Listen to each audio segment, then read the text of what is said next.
Bir kare yapıyoruz. İlk şemamıza bakıyoruz ve karemize başlıyoruz. İşte ilk şema. Şemamız burada dursun. Hatırlayalım nasıl yapıyorduk karemizi. Şu sivri köşemizi aldım. Daha da sivri yaptım. Bakın kısa köşeyi alt köşemize alt çizgiye getirerek hizaladım. Ve burayı tutarak geri kalanları yaslıyorum. Ve burayı gelin şimdi fazlalığını makasla keselim artık.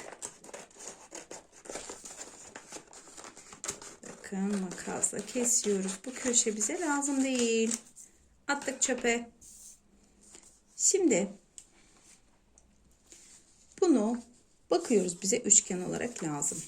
Ama biz şu orta çizgiye ihtiyaç duyacağımız için bir kere katlayalım. Sadece bizi kontrol ettirmek için lazım olan bir çizgi. Böyle yardımcı olacak bu çizgimiz bize. Açtım ikinci şemada. Bakın bize diyor ki şemamız burayı, pardon 3 burada, burayı azıcık yukarıya doğru kıvırmamız gerektiğini söylüyor.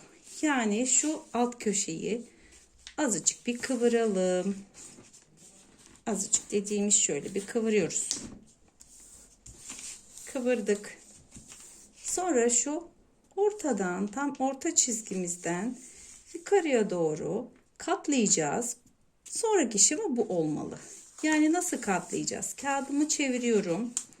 Katladığım yer şöyle olmalı. Bakın katladığım yer şöyle olmalı. Şimdi katladım. Sonraki şekil bu. Bakın oldu mu? Oldu. Şu işaret kağıdınızı tamamen çevirin diyor. Çevirdim. Ve burada bize diyor ki kağıdımızı içeriye doğru çevirelim. Yani şurayı içeriye doğru çevirdik ve kulaklar daha çok uzadı.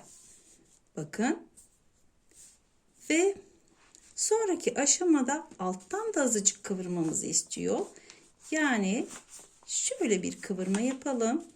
Bu ne kadar? Şöyle bir şey. Tam ortaya getirin tabii ki.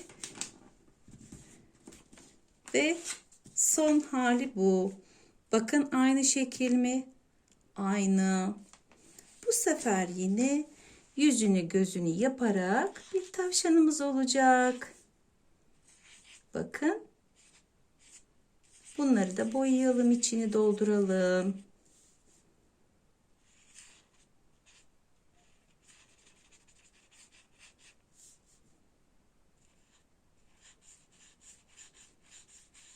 İşte hazır. Benim tavşanım. Bu kadar. Masum suratlı bir tavşanım oldu. Sizler de kolaylıkla böyle tavşanlar yapabilirsiniz farklı renklerde. Benden de bu kadar. Kendinize çok iyi bakın çocuklar. Başka videolarda yine görüşmek üzere. Hoşça kalın.